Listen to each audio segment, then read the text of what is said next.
and welcome to this Thai Global Summit session. This is a session which is called Investing in Your Health and is one of two sessions being presented by Thai London. My name is Philip DeCosta. I'm a partner at Pennington's Mantis Cooper, which is an English law firm. And two of our key sectors are technology and life sciences. So this is very much close to our hearts. We're going to be talking about the key trends and in med and health, and also looking at what the new vaccines mean. And when we talk about vaccines, I think today we are in a situation, and over the past few months, where all of us have looked at not just science, but those who develop and administer science, our doctors, our nurses, scientists who develop new drugs and vaccines in a new light. In a sense, they are our heroes today, and children have models of doctors and nurses rather than Superman or Wonder Woman. So without further ado, let me introduce our two speakers. And today we have two speakers who've dedicated the best part of their lives to science and technology. And so I'm going to just introduce them first. And first of all, we have Hitesh Thakrar.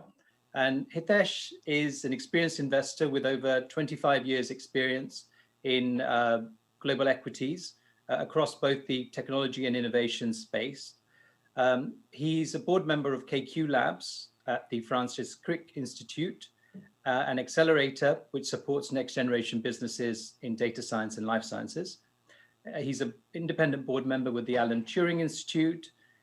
He's an advisor to the UK Science and Technology Funding Council that helps early stage companies spin out from UK universities.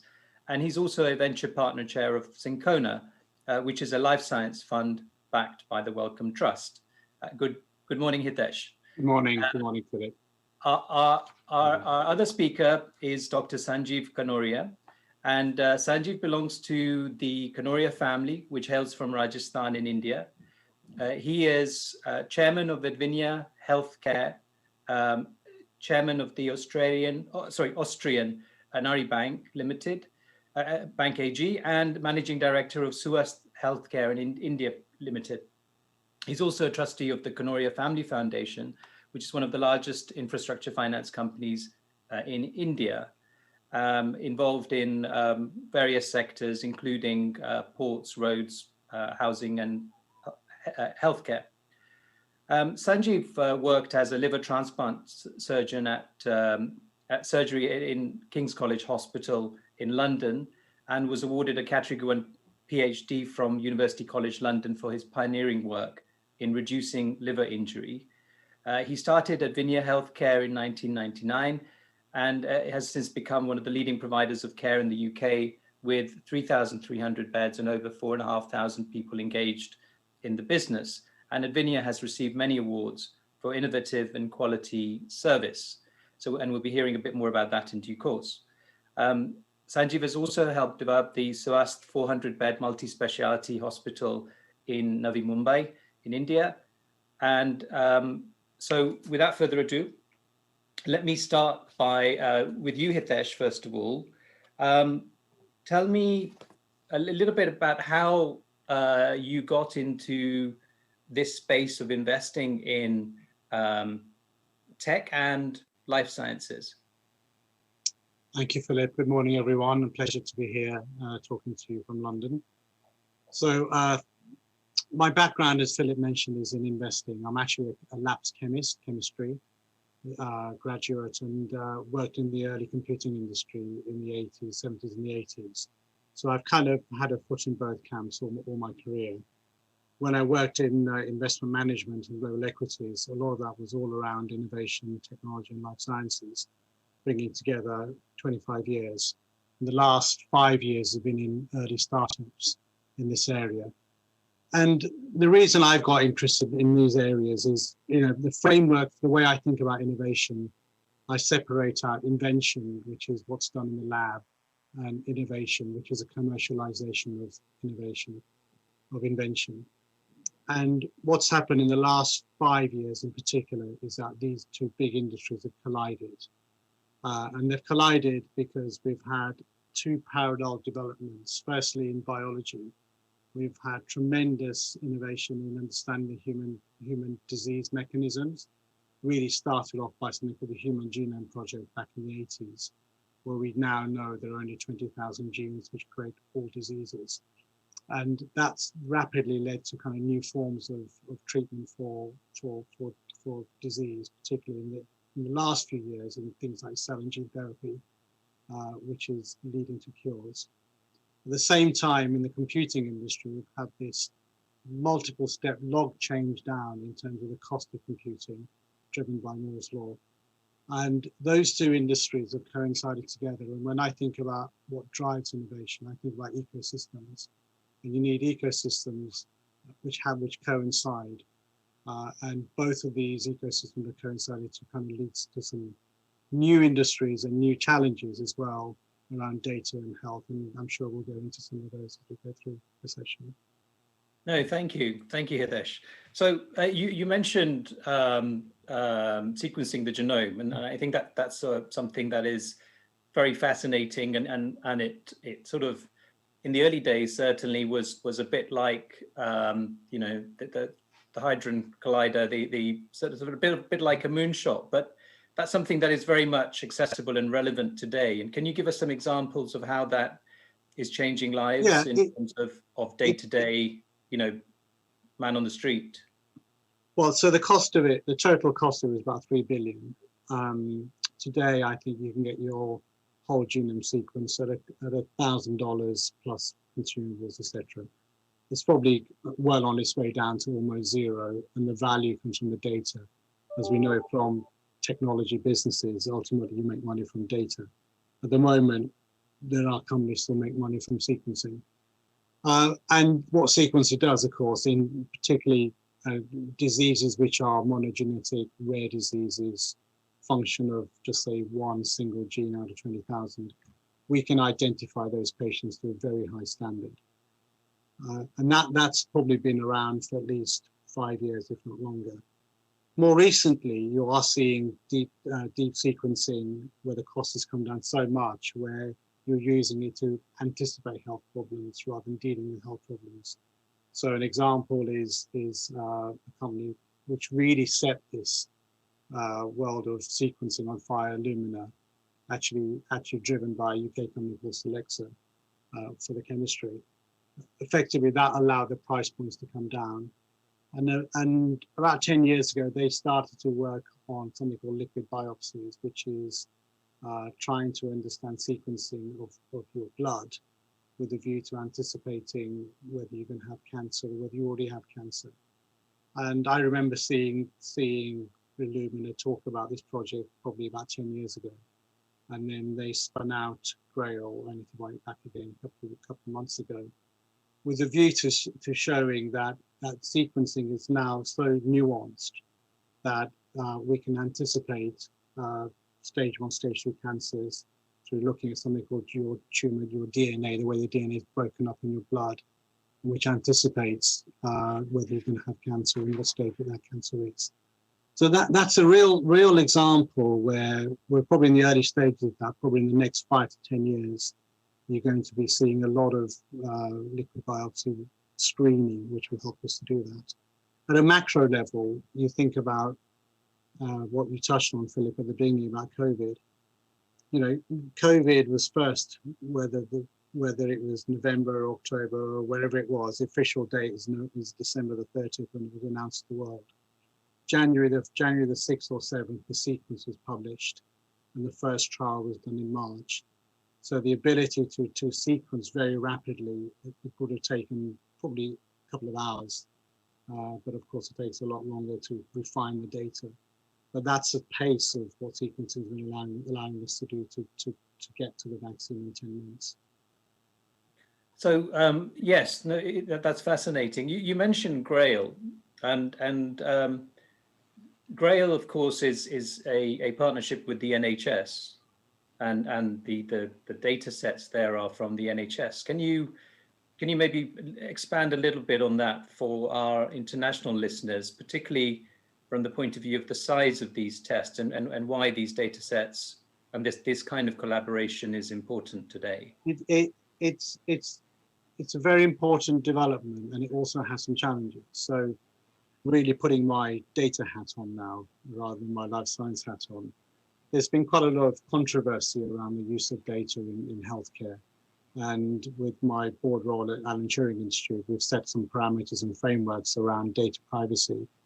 About 2 or 3 years ago, and you might have come across something called DeepMind, which is part of Google, managed to get some data from an NHS hospital. And the data commissioner got very upset about that because there was no way of handling the privacy issue, and they had to roll back on their programs. So the first challenge, I think, is make sure that you've got data privacy and data structures which are in place. That has just probably, we're at a point where those are probably available.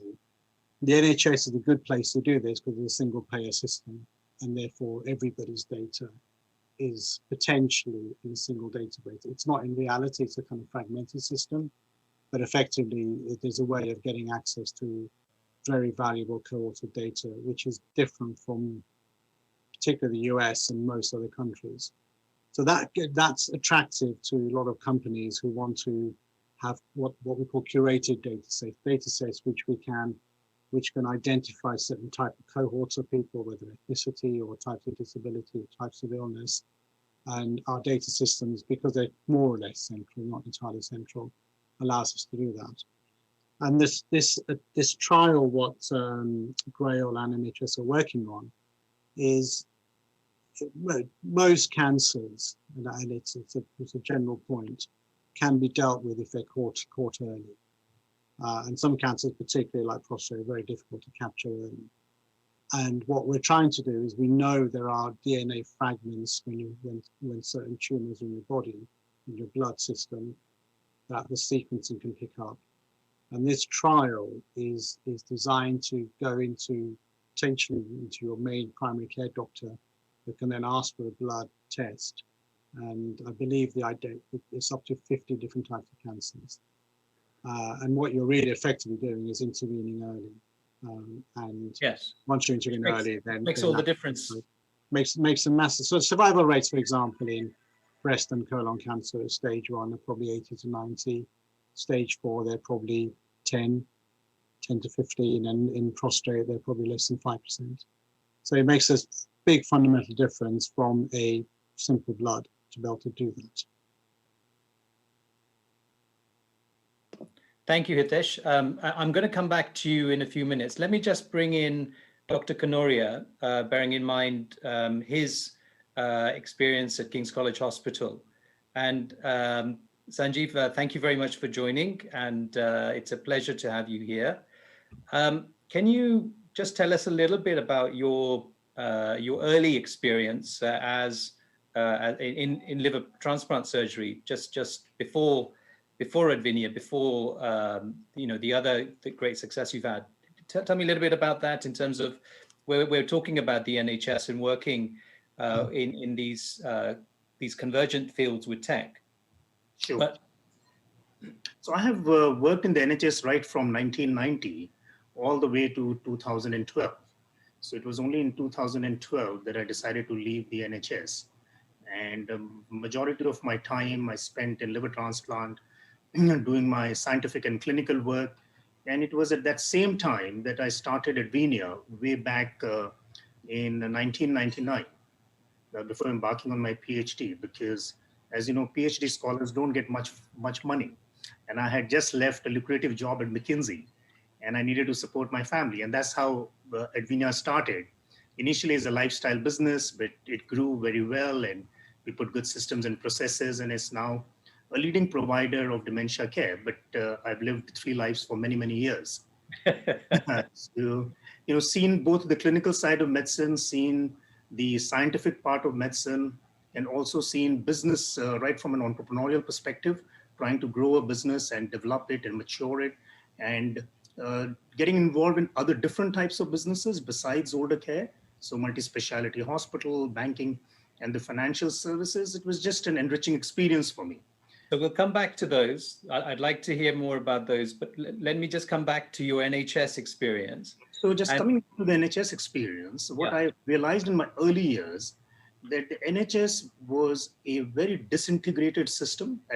At the top level, it seems it's a unified system, but where technology is concerned, they do not, they did not ever have a very clear strategy of consolidating data, of managing data in a proper manner, of even creating unified systems across the numerous NHS hospitals that are there. So the CEOs of every hospital were left to decide what sort of data they wanted to implement, you know, but that was the early days.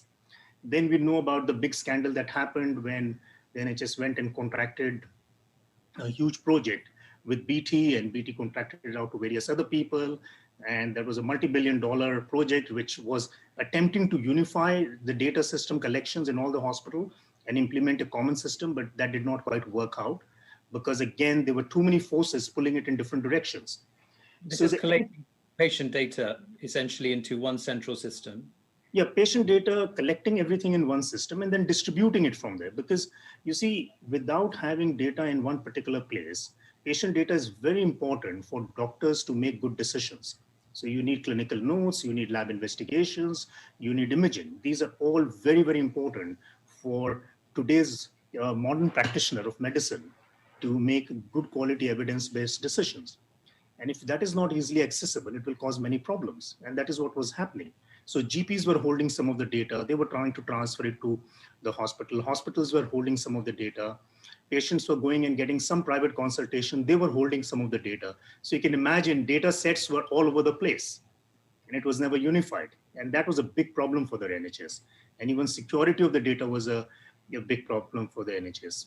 In the initial days, training the clinicians and the nurses to put things electronically was a big challenge. I mean, fortunately now, over the last decade, I have seen that most of the clinicians, nurses, junior doctors, they're all very well trained and they have started to capture most of the data from patients on electronic based systems. But the problem still is they do not have a unified centralized base where all the data is being collected from where all the data is being distributed. And without that, there will always be limitation in accessibility of data. There will always be limitation in the way data can be mined and looked at, because the amount of data which the NHS is collecting is absolutely phenomenal. And a data scientist can easily analyze a lot of these data completely anonymously without disclosing any patient information, right? It can give a lot of high quality information to understand what are the risk factors for various diseases, how to manage various diseases. You know, the understanding that we can develop can be amazing. And I'm sure Hitesh would agree to that if we had one place where data could be collected. So that is my view that still we have a long way to go within the NHS. They're making an attempt, but I think it's going to be very tricky till patients are owning their own data. And I'll come back to that concept later, which we are trying at the moment. And I call it patient-owned data systems. It is only the patient-owned data systems which will disenfranchise the whole system, you see, and will put data back in the control of people who need to have the data, you know. So is this, when you say a patient-owned data system, how would that work in practice? So, I mean, I'll be revealing some trade secrets at the moment. We're just about to launch in February. We have quite a few viewers. We have quite a few viewers, just to let you know. Right. So we're about to launch in the second week of January something called MedEPod. So the medical record electronically, and pod is an acronym for both patient-owned data system and just your own enclosure.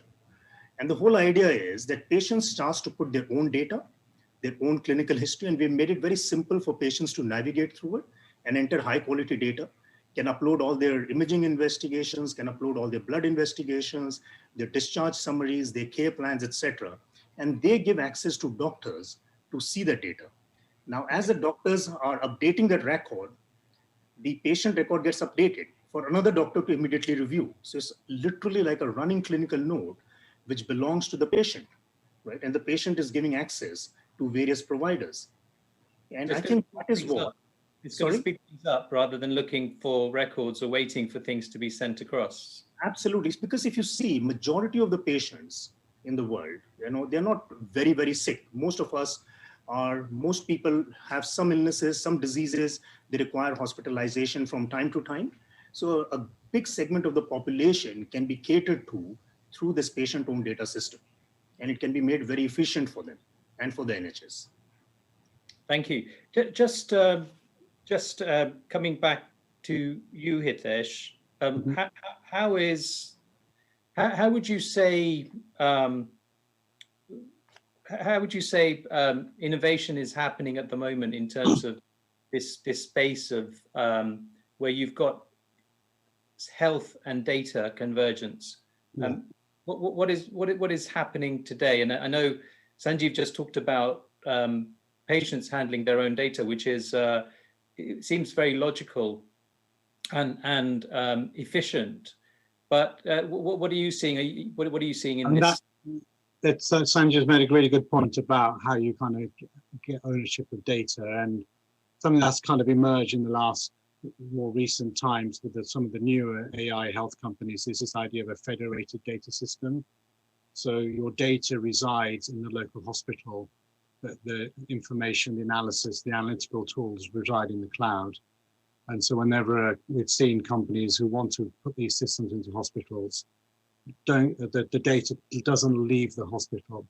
And that seems to be a really potentially an exciting way forward, where hospitals are very comfortable that the data is not leaving the premises, but they can get hold of the analytical tools in the cloud. And so federated data is probably you'll hear a lot about in the next few years. But aside from patient records, what we've seen... When you talk about federated data, can you just explain that? Sorry. So the federated data is effectively the cloud deals with all the processing information, and each hospital patient records is kept on a local server within the hospital itself. And one of the fears is data leakage and data privacy and piracy as well.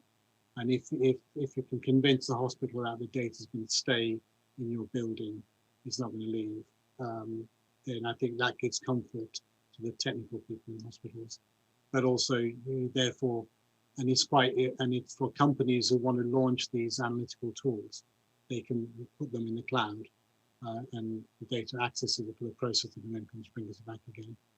And it seems to be particularly so. An example I can give you recently is radiology, and you see a lot of applications of artificial intelligence, or really data science, not true artificial intelligence, data science of image processing, which is done in the cloud, where the data stays in the hospital. So in terms of what I've seen, and might just give a little plug for the KQ. So the KQ is part of the Knowledge Quarter in London, which is where a lot of tech and healthcare companies are, starting from the Crick, the Turing, Google, Facebook. They're all in a kind of 1 square mile area. And it's a kind of hub, a cluster for huge potential innovation and new companies set up. And the KQ was set up as an accelerator of 10 companies a year, which will look at health and data and bring companies to the market. And so some of the things we've seen, the early version of this is the 3rd year now. The first version was like simple consumer apps, putting your data in, as Sanjeev said, and trying to kind of make sense of your blood pressure, your vitals, etc. Quite low level tech, but you know, kind of getting people used to using applications. What we've seen in the more recent times is more clinical decision support systems. So using artificial intelligence in emergency care, having certain blood markers, which if you're in, this is an approved product from the FDA, that there are certain combinations of blood markers which give an indication the patient's going to fall very quickly, which a human can't do. So these tools are now, these clinical decision tools are well in const in the US, and will start to be rolled out the rest of the country. And what else we've seen in this area is telemedicine, driven by COVID. So I think the number of e-consultant appointments run to the hundreds of thousands from thousands before COVID. And that's changed the way doctors will do their work. Probably the most exciting thing we've seen is in the drug discovery area. Very early, but some of you may know an event, a paper which came out about 2 weeks ago from Google, one of the subsidiaries, DeepMind, where they're able to identify the structure of proteins. Now, proteins cause all illnesses, and understanding protein structures is a way drugs are developed. You need to find your protein structure, then you need to find a druggable part of it and create the drug. We can only know 1% of protein structures, which is why most clinical trials fail. 90% of phase 1 trials fail, and partly because we don't know what the structure, the 3D structure of the protein is. What somewhat amazingly, probably I think the most innovative thing in biology in the last 50 years, the paper produced by Google showed that they can use AI to determine to about 90% the structure of proteins, which means if you know what the disease mechanism is, you know what the structure of the protein is, you know what you're trying to target. What I would think in the future, we might look back on it as a seminal moment where the failure rate for drugs from phase 1 from 90% will go down, because you're working with better data, you're working with something you know is a true structure. So we only know 1% of 180 million proteins, only 1% of those are known to us, what they look like. And I know we lose to your point, Philip, at the beginning about science, but we've done something, I think, in that project, which will accelerate innovation. And it gets hidden away in all the COVID thing, but that's something which I wanted to make sure that people do understand. It's worth looking at the papers which on the literature came out last week.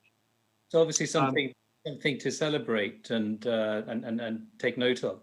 It is. It won't. You know, these things. Science is slow, right? But it kind of slow, and then it accelerates, and it slows. So I don't think we're sitting here saying that tomorrow there'll be drugs to cure all disease. But it's really fundamental part of drug discovery is this phase 1 where you're really trying to understand the protein structures, and we seem to have made a breakthrough in that area. No, that's brilliant. I'm going to come back to clinical trials in a minute, but let me come back to you, Dr. Sanjeev, and just continuing your journey. And I know you mentioned you started at Vinia in 1999, whilst you were still working as well. What prompted that? What made you go into quite what most of us would find quite a challenging area?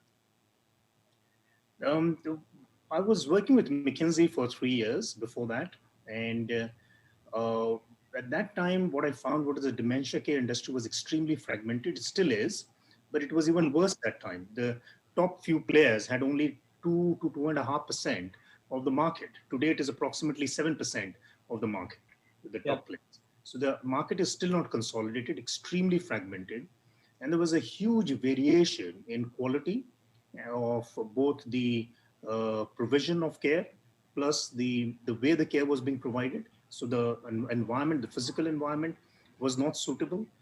So I thought it was an interesting area for me to be able to make a quick change. And because I'd done so much of work in McKinsey in that sector, it was a natural move for me to go towards dementia care, you see, when I decided to go into my PhD.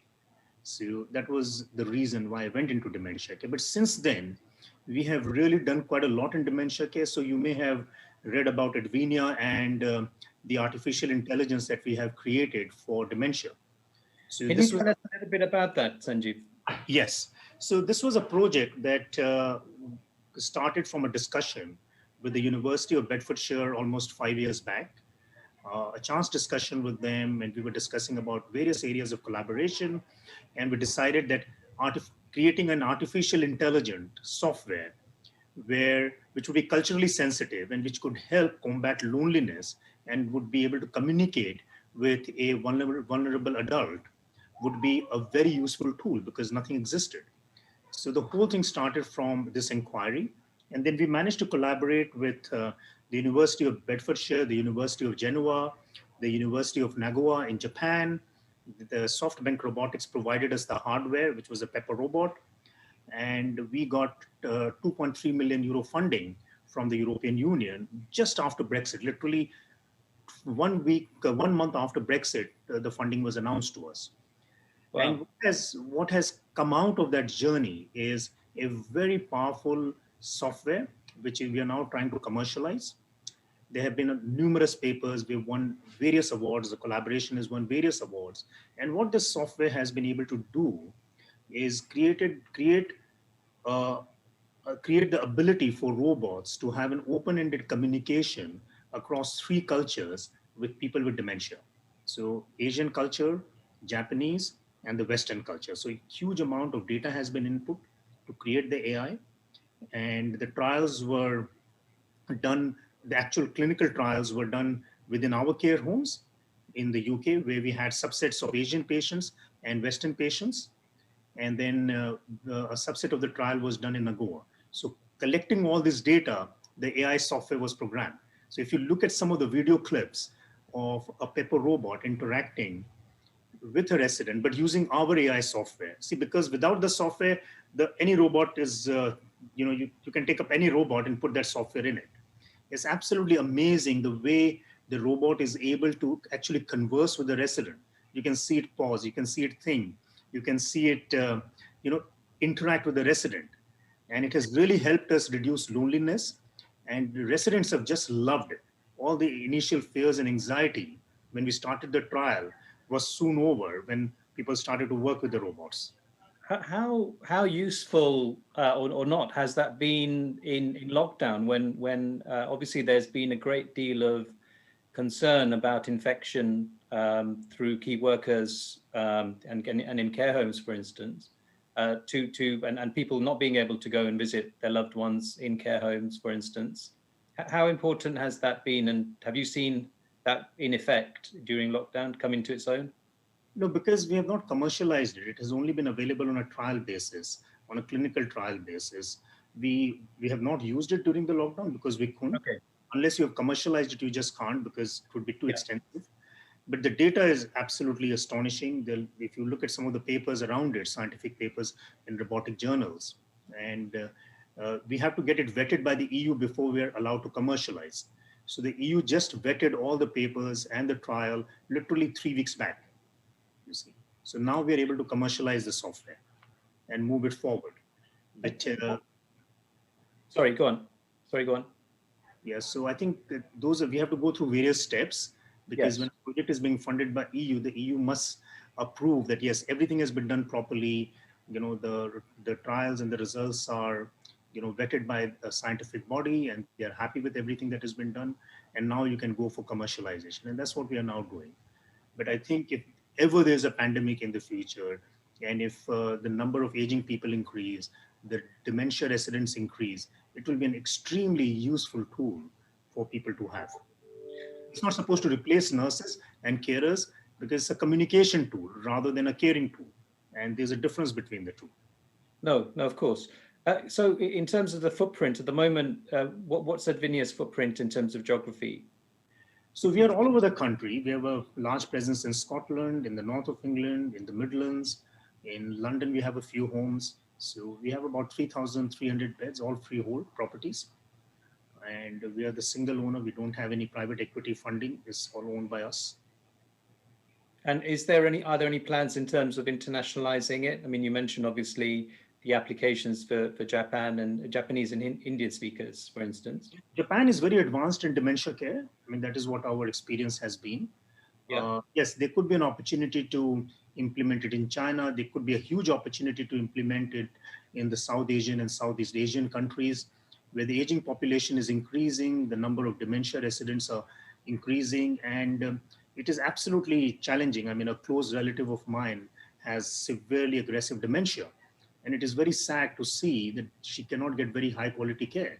No one knows how to manage it in many of these countries. So I think it can make a big impact in many of the countries where the aging population is increasing very fast.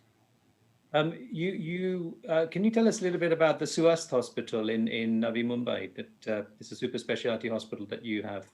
Yeah, so this was a tough journey for me actually, because I decided when I left the NHS to build a hospital in India, and we managed to get land from land in Navi Mumbai.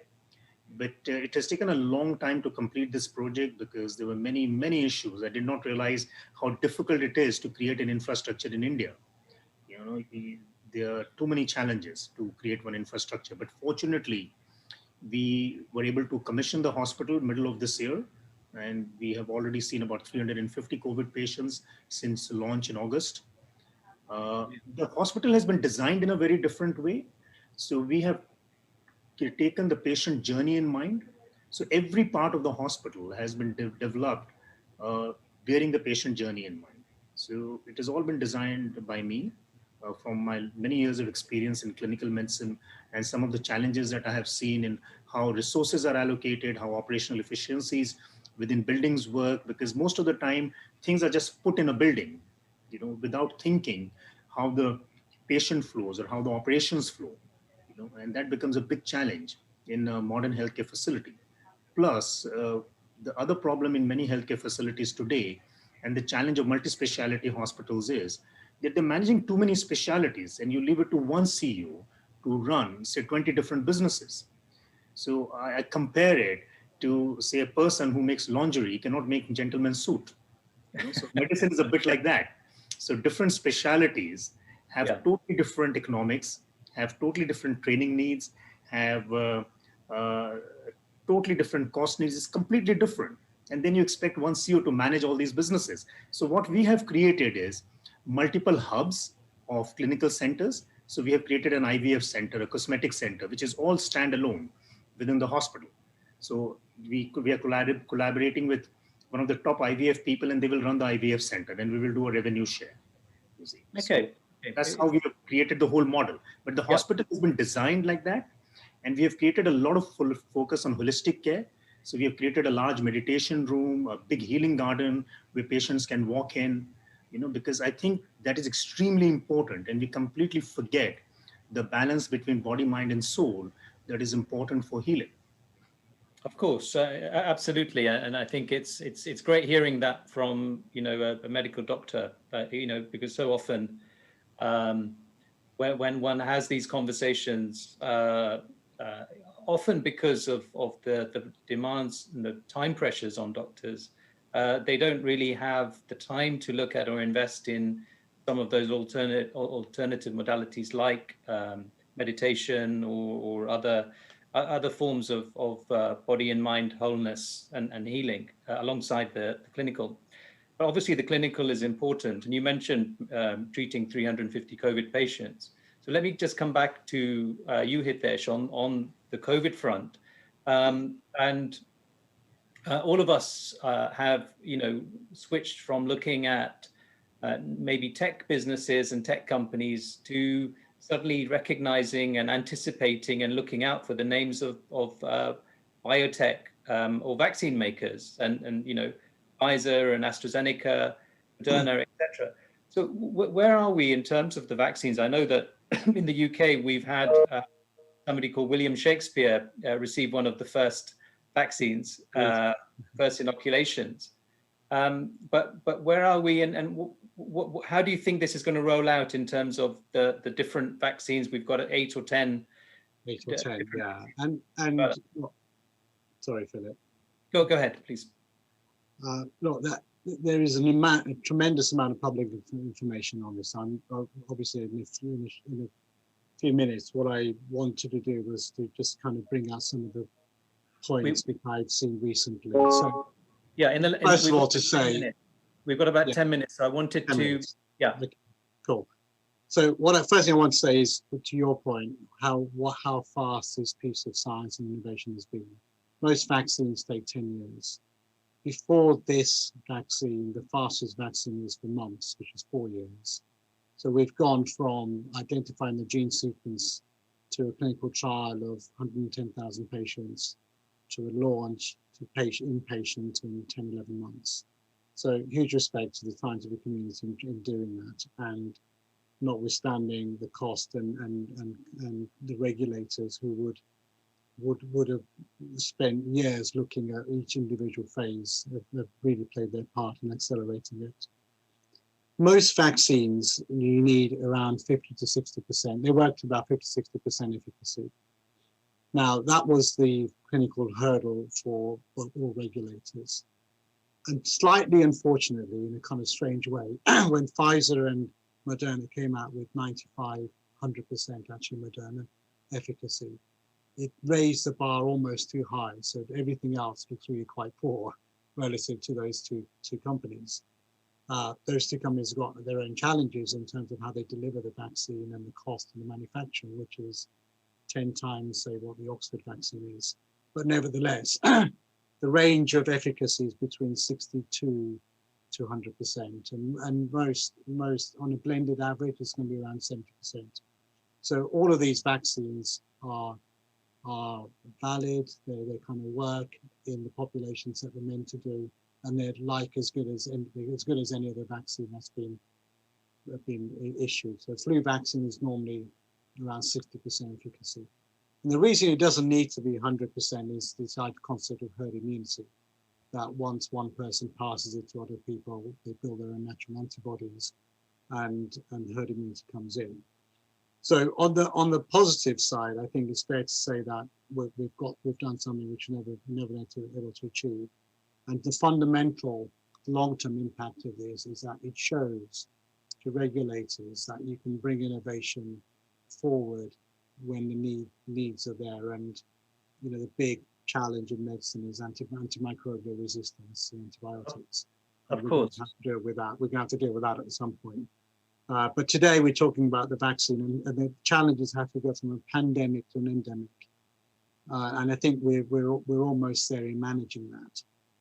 But I do want to call out some of the challenges around this next stage. The first one is really durability. We don't know yet what the durability of the vaccine is. The papers I've read say anything between 8 months, probably to 12 months.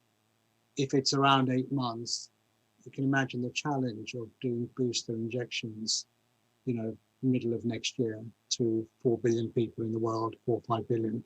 Huge logistical challenge. It's probably likely.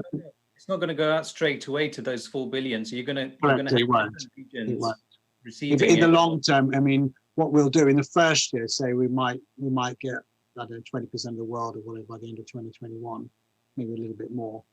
And if the durability of the first generation of vaccine is about 12 months, then the next iteration of the vaccine hopefully durability will be longer.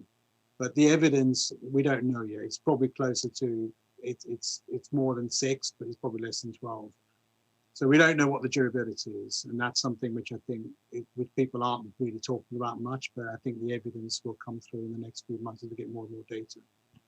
The second thing is, and what particularly some of the skeptics say about long-term effects of these vaccines. Now, I'm not as concerned, except for the fact that they are new bits of biology. Particularly the Oxford AstraZeneca vaccine is using traditional AAV, which all vaccines are made from. So we know they've been used for all vaccine structures, and we know the safety data for them is there'll be people at the margin will be impacted. The Moderna and Biotech and Pfizer ones are using new biology and RNA, and we don't know what the safety profile of that is. But those are working to almost 100% efficacy. I'm going to wrap you up in just 1 minute. One last point I want to make is the balance the regulators and the politicians have is how do you get roughly 60% of the population to take the vaccine, because that's effectively what you need to allow us to stop wearing masks. And the latest studies in the US say about 50% will take it. So I think there's a political and social problem how to get people to get at least minimum 60%. But lots going on, and obviously some great piece of work on which has been achieved in the last 6 to 10 months. Thank you. No, and so obviously different parts of the world are going to get this at different times, and access is going to be differentiated. So we're not quite out of the woods yet in terms of what we are, Philip. Just one point I want to make is that if you inoculate the highest risk patients, because this is curing people, they're getting it. The death rates are likely to collapse in the next 6 months. So what we'll see very clearly is mortality rates just come down quite materially. Excellent. So yeah, take our older populations, care home residents, for instance, and others, and protecting the most vulnerable first. Right. I think globally is certainly the way to go. What does this do when you talk about reducing the clinical trial timescales from 10 years to 1 year? What does that do in terms of the return on investment? Looking at it from the investment perspective now, and TI, of course, has a number of investors who invest in tech and life sciences. Yeah. How does that change that equation? I mean, so I said at the start of the conference, I talked about the new age in biology, and one of the challenges or the opportunity sets is that this third wave of innovation in biology. There are already fast track regulatory processes for gene therapy, for example, where you only need 20 patients because the data is so compelling, you can get a product and in the market in 3 to 5 years. So the 10-year time horizon will probably come in unless you're doing a trial for a drug which is already in the market, it's well managed. I mean, it's another me too. For anything which has got innovation and it's leading to transformative cures for either rare disease or genetic or common diseases, the regulators have now got used to working at a faster pace and faster speed. And I think that return on investment, instead of probably 100 million to launch a drug to the market, will go down, particularly if we then take the advantage of these protein analysis, which I talked about earlier in the presentation. Yeah. So that period will probably come down in time from 10 years to 45 years. The question, I mean, the barrier to entry obviously comes down considerably. Question for both of you: if you were not giving advice, but if you had a tip to someone who's interested in perhaps investing in life sciences, where would you suggest they look at, particularly in looking at a globalized world where we are so much better connected since, going digital in many of our working methods? So maybe who would like to go first? 1 minute each, one tip. I think there's an emerging trend with tech bio. So we had this whole era where people were investing in biotech, but now there's an era which is coming, which is investing in tech bio that is slightly different, where the people are looking at technology which is influencing biology. So industries like the nano industry and how nano chips, etc., can be used for diagnostics, which will not only bring the cost of diagnostics, but increase the accuracy and the rapidity with which various tests can be done. So a lot of work is happening around this sector, and there's a lot of industries which are now classifying themselves at tech bio. I agree with that, and the challenge for that actually is getting life science people on tech companies, and the first generation of companies like IBM Watson were driven by tech people, and I sit in both camps. And tech people run things on a beta basis, and life science people run it on alpha basis, because things have to be right 100% first time. And therefore this two tribes, or the way you think about how to get products to the market, is very different. I think it's getting better now. You've got more life science people involved in the tech businesses. But the other thing I would raise from my kind of innovations area in biology, pure biology, is this third wave of treatment. So the first wave was tablets back in the 60s. In the 80s, we have antibodies, kind of big proteins. The third wave really from 4 or 5 years ago was the cell and gene therapy. Complex very difficult. It's a bit like the semiconductors in the 1950s, very difficult to make. But instead of treating symptoms, you're on the way to curing people, which is the holy grail for all medicine. Great, thank you so much. I was just going to add my own tip, which is actually borrows a leaf out of Dr. Kanoria's book, which our theme was invest in your health, and my recommendation would be to meditate and to learn a meditation technique, because many cultures say that all disease starts in the mind. So that would be my tip in terms of an investment tip for you. Thank you so much for you, Hitesh Thakrar, and you, Dr. Sanjeev Kanoria. It's been a fascinating talk, and we've really enlightened us. So thank you so much. Thank you. You're welcome. You're welcome. Thank you. Thank you, guys. Bye.